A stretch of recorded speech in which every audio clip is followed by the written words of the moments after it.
सुप्रभात प्यारे बच्चों। हिंदी कक्षा में आप सभी का स्वागत है। प्यारे बच्चों, पिछली कक्षा में हमने विस्मयादिबोधक शब्द जो कि पाठ संख्या 12 है, इसको हमने पढ़ा था और उसे ही समझा था। हमने अपनी पिछली कक्षा में जो विस्मयादिबोधक शब्द हैं उसके जो अभ्यास के प्रश्न हैं उसको भी हमने किया था कि अभ्यास के प्रश्नों में जैसे कि जो अभ्यास के प्रश्न हैं उसमें जो रिक्त स्थान वाले जो प्रश्न हैं उसे भी हमने किया था। तो एक बार पुनः मैं आपको एक हल्का सा विस्मयादिबोधक शब्द जो पाठ हमने पढ़ा है उस पर मैं प्रकाश डालना चाहूँगा। हमने पढ़ा था कि जो भी शब्द मन के तीव्र भाव, ठीक है, जो भी आपके मन के तीव्र भाव हैं, जैसे वह विस्मय के भाव हो, हर्ष की भावना हो, शोक की भावना हो, घृणा की भावना हो या ग्लानि की भावना हो, जो भी शब्द इन भावनाओं को जागृत करते हैं, जो भी जिस तरीके से इन भावनाओं को हम व्यक्त करते हैं जिन शब्दों के द्वारा, उसे हम विस्मयादिबोधक शब्द कहते हैं। ठीक है, जैसे यदि उदाहरण के तौर पे यदि हम एक शब्द लेते हैं कि आहा, जैसे मैं आपको कुछ विस्मयादिबोधक शब्द बताता हूँ जो कि हम प्रायः इस्तेमाल करते हैं। जैसे यदि हम एक उदाहरण के तौर पर कहते हैं आहा कितना अच्छा मौसम है, तो जो यहाँ पर आहा शब्द है वह हमारी खुशी की भावना को दर्शाता है। यदि हमने कहा आहा कितना अच्छा मौसम है, आहा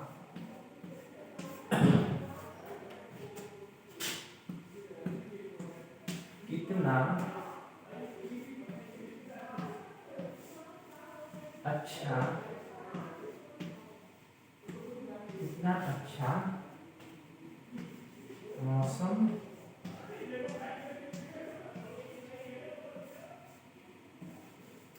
है। ठीक है, यदि हमने यह कहा कि आहा कितना अच्छा मौसम है, तो यह जो वहाँ पर आहा जो है वह क्या दर्शाता है, हमारी खुशी को दर्शाता है। तो यह क्या है, एक विस्मयादिबोधक शब्द है। हालांकि हमने पिछली कक्षा में इसे पढ़ लिया, लेकिन फिर भी हमने इस पर प्रकाश डाला आपको समझाने के लिए कि हमने पिछली कक्षा में क्या पढ़ा है। जैसे एक अन्य उदाहरण यदि हम लेते हैं कि अरे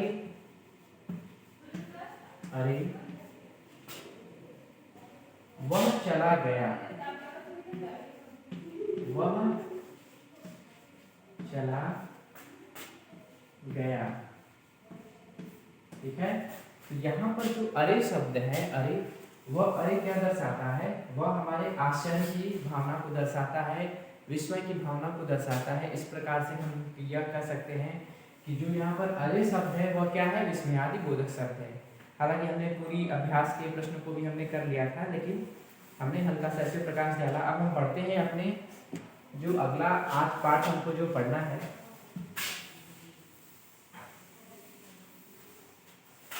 वो है विलोम या विपरीतार्थी शब्द। विलोम शब्द क्या होते हैं, यह बहुत ही साधारण है, आपने इनके बारे में पहले भी सुना होगा। तो विलोम शब्द का अर्थ होता है उल्टा। किसी भी जो शब्द का जो उल्टा एक शब्द होता है उसे विलोम शब्द कहते हैं। संसार की सभी वस्तुओं व विचारों के दो रूप होते हैं। उल्टा अर्थ बताने वाले शब्दों को हम विलोम शब्द या विपरीतार्थी शब्द कहते हैं। तो हम इसकी परिभाषा पहले जान लेते हैं।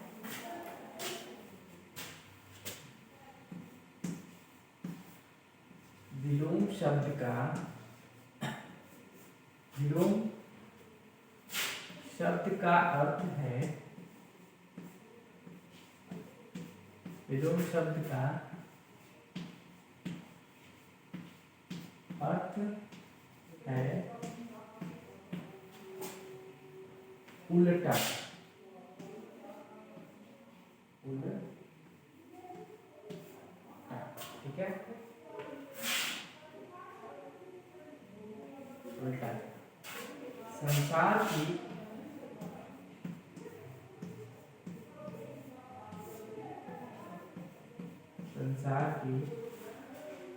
सभी वस्तुएं, संसार की सभी वस्तुओं, सभी वस्तुओं व विचारों के, व विचारों के दो रूप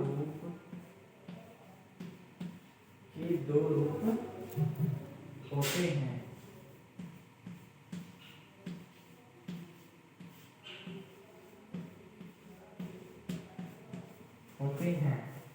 उल्टा अर्थ बताने वाले शब्दों को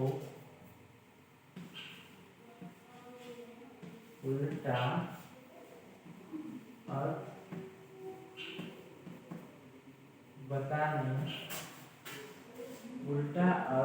बताने वाले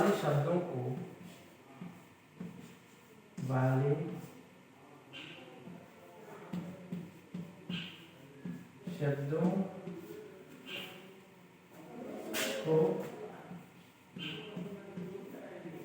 विलोम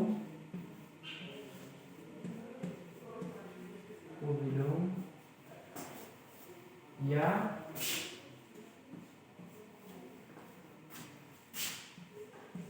विपरीतार्थी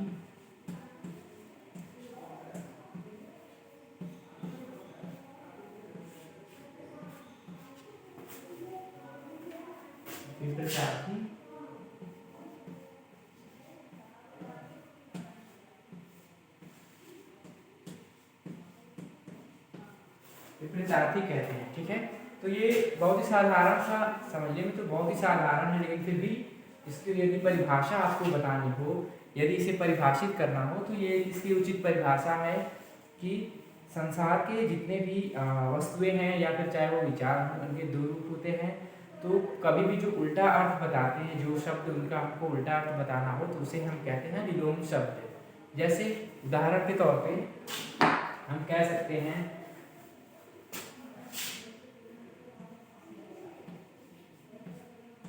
नया। ठीक है, नया हमने सुना है कि नया शब्द है, तो नया का विलोम शब्द क्या होगा, उसका विपरीतार्थी शब्द क्या होगा, तो नया का होगा पुराना। ठीक है, नया का पुराना। ठीक है, नया पुराना। उसी प्रकार से यदि हम कहते हैं उदय,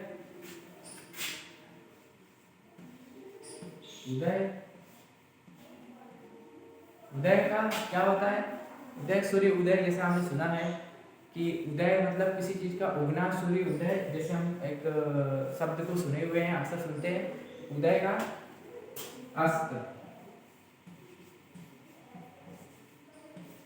ठीक है, उदय का अस्त। उसी प्रकार से यदि हम कहते हैं ऊंचा, ऊंचा का हो जाएगा नीचा।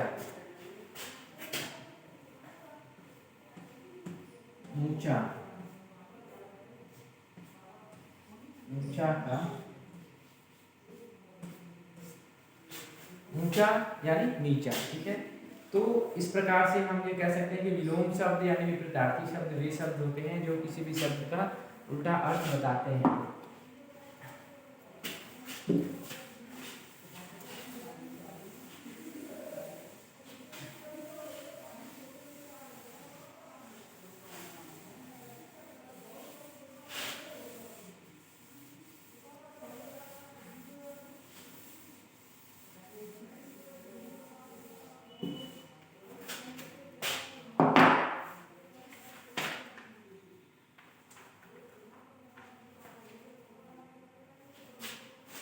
प्यारे बच्चों, हम लोग कुछ प्रमुख जो विलोम शब्द हैं उसकी चर्चा करते हैं और यह समझते हैं कि जो शब्द हैं उनका अर्थ क्या है, क्योंकि सिर्फ विलोम शब्द पढ़ लेना ही मात्र एक उद्देश्य हमारा नहीं होना चाहिए।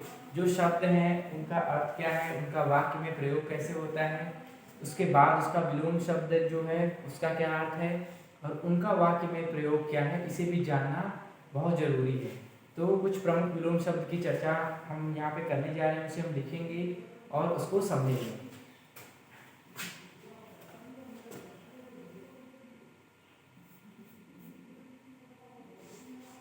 प्रमुख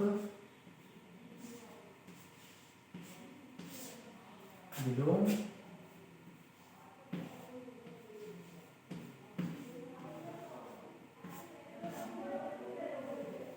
शब्द।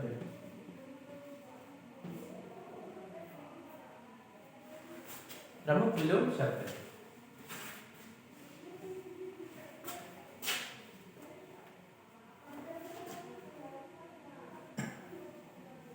कठोर,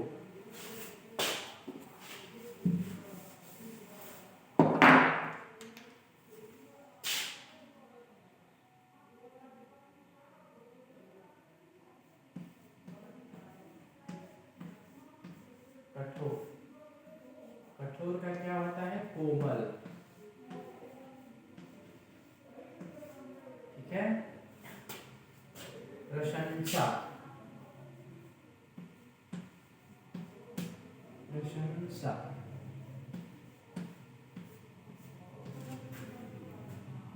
निंदा,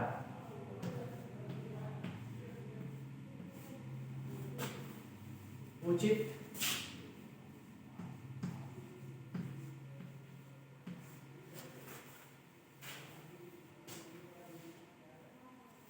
अनुचित, उचित का अनुचित,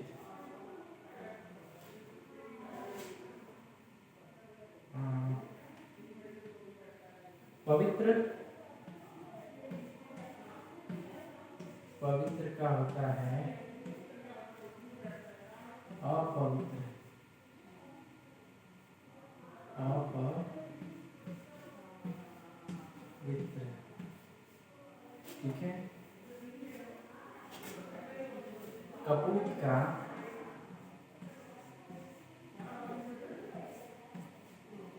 सपूत, कपूत यानी सपूत, ठीक है। ज्ञान का अज्ञान, ज्ञान का अज्ञान, ठीक है।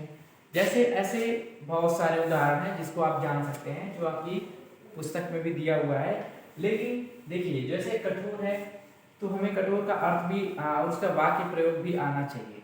हमें सिर्फ इसके जो शब्द हैं और उसके जो विलोम शब्द हैं उन्हें याद कर लेने मात्र से ही हमारा कार्य समाप्त नहीं होता है। इसलिए प्यारे बच्चों, आप लोग जो भी ये शब्द हैं, इसे आप जो शब्द का अर्थ जानिएगा और इसका वाक्य प्रयोग भी आप जानिएगा।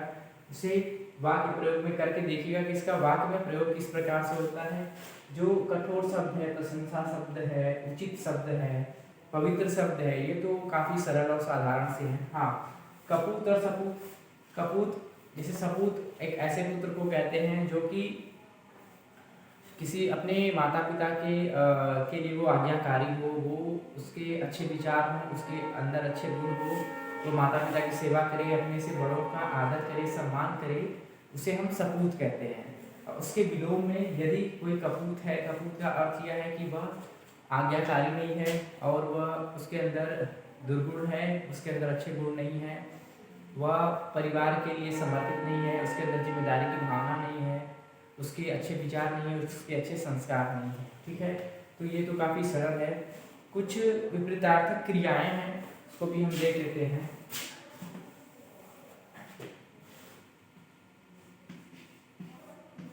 विपरीतार्थक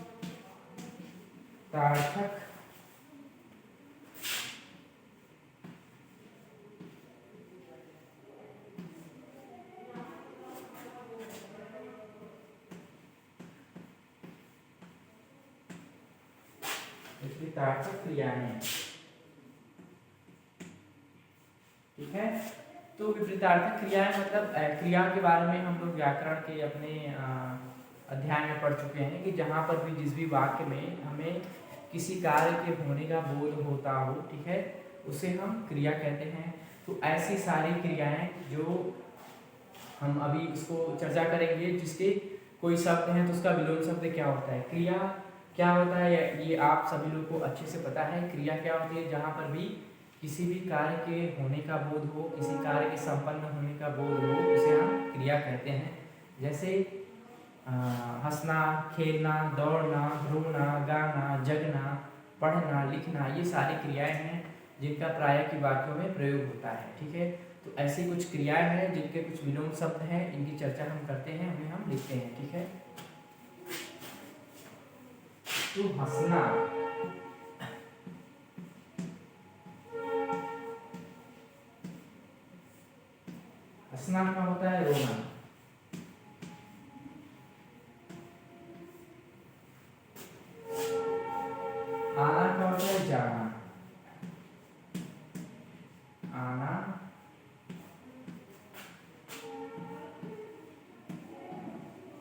जाना,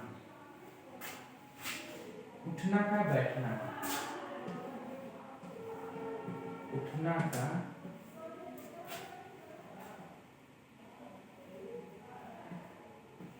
बैठना, उठना का बैठना, जीना का मरना,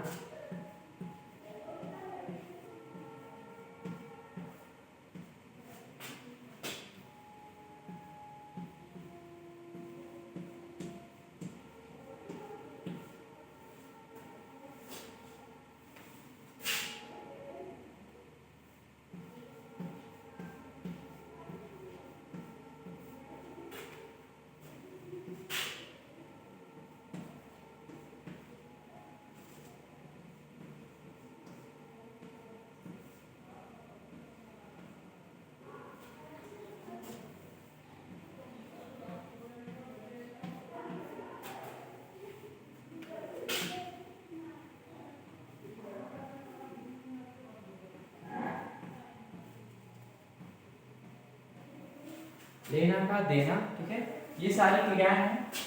कुछ और उदाहरण हम लिख लेते हैं। चढ़ना का उतरना, चढ़ना उतरना। तो प्यारे बच्चों, ये कुछ क्रियाएं हैं। जैसे हम हंसते हैं तो एक वह क्रिया है, आना जाना उठना बैठना जीना मरना, ये सारी क्रियाएं हैं। ये आप लोग भली भांति जानते हैं, क्योंकि अब इसका विलोम शब्द क्या है वो आपको ध्यान देना है कि किस जो विभिन्न प्रकार की क्रियाएं हैं उसका विलोम शब्द क्या है, उसे आपको याद करना है, उसे आपको ध्यान देना है। ठीक है, इसी क्रम में यह काफ़ी सरल अध्याय था, जो कि हम इससे पहले से ही परिचित थे, इसलिए हमको समझना ये उतना मुश्किल नहीं है, उतना कठिन नहीं है। आपने सुना होगा विभिन्न प्रकार की जो भी क्रियाएं हैं या फिर जो भी शब्द हैं, इसको आपने सुना होगा। हाँ, जो भी कठिन शब्द हैं, जो भी कठिन विलोम शब्द हैं, उनको भी आप पढ़ लीजिएगा। बढ़ते हैं अपने अभ्यास के प्रश्न की तरफ। तो पहला प्रश्न कहता है रंगीन शब्दों को विलोम शब्द से वाक्य पूरे करो। ठीक है, रंगीन शब्दों की। तो पहला जो प्रश्न है, मालिक नए कपड़े पहनता है और नौकर, जो इसमें नए शब्द है नए, तो नए का आपको विलोम शब्द लिखना है। जो नए लिखा गया है, तो नए का विलोम शब्द क्या हो जाएगा? पहला प्रश्न का जो उत्तर है वह नए का हो जाएगा पुराने। तो पहला का क्या हो जाएगा? पुराने। उसी प्रकार से दूसरे प्रश्न में है, प्रशंसा करना अच्छी बात है, और फिर उसके बाद रिक्त स्थान है। रिक्त स्थान में आपको प्रशंसा का विलोम शब्द लिखना है। तो जैसा कि हम जानते हैं, प्रशंसा का विलोम शब्द होता है निंदा। निंदा।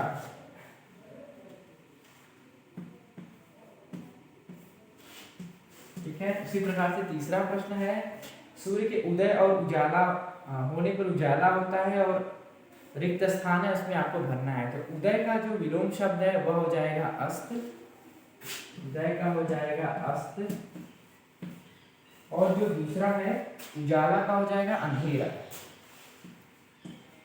उजाला का अंधेरा। ठीक है, इसी प्रकार से जो चौथा प्रश्न है, चौथा प्रश्न कहता है प्रत्येक व्यक्ति को अपनी आय के अनुसार इसके बाद रिक्त स्थान है, वहां पे आपको भरना है कि आय का जो विलोम शब्द है वो क्या है। तो आय का जो विलोम शब्द होता है वह होता है व्यय। आय का होता है व्यय। ठीक है, तो प्यारे बच्चों, इस प्रकार से हमारा अभ्यास का जो पहला प्रश्न है, जिसमें कि हमें जो रंगीन शब्द जो दिए गए हैं और रिक्त स्थान उनको विलोम शब्द भरने थे, उसको हमने कर लिया है। तो मैं यह उम्मीद करता हूँ कि जो भी आज इस अध्याय में आपने पढ़ा विलोम शब्द के बारे में, कुछ क्रियाएं हैं जो कि विपरीतार्थक क्रियाएं हैं। जैसा कि हम जानते हैं विलोम शब्द को ही विपरीतार्थक शब्द भी कहते हैं। उसको हमने पढ़ा। अभ्यास के कुछ प्रश्न बचे हुए हैं, उसको हम लोग अपनी अगली कक्षा में फिर से भली भांति समझेंगे और अच्छे से उस पर चर्चा करेंगे। ठीक है, तो आप जो भी आज चर्चा हुई है उसे पढ़ लीजिएगा, उसे कंठस्थ कर लीजिएगा। अगली कक्षा में पुनः हम आपसे चर्चा करेंगे, लिखेंगे। आज के लिए इतना ही। धन्यवाद।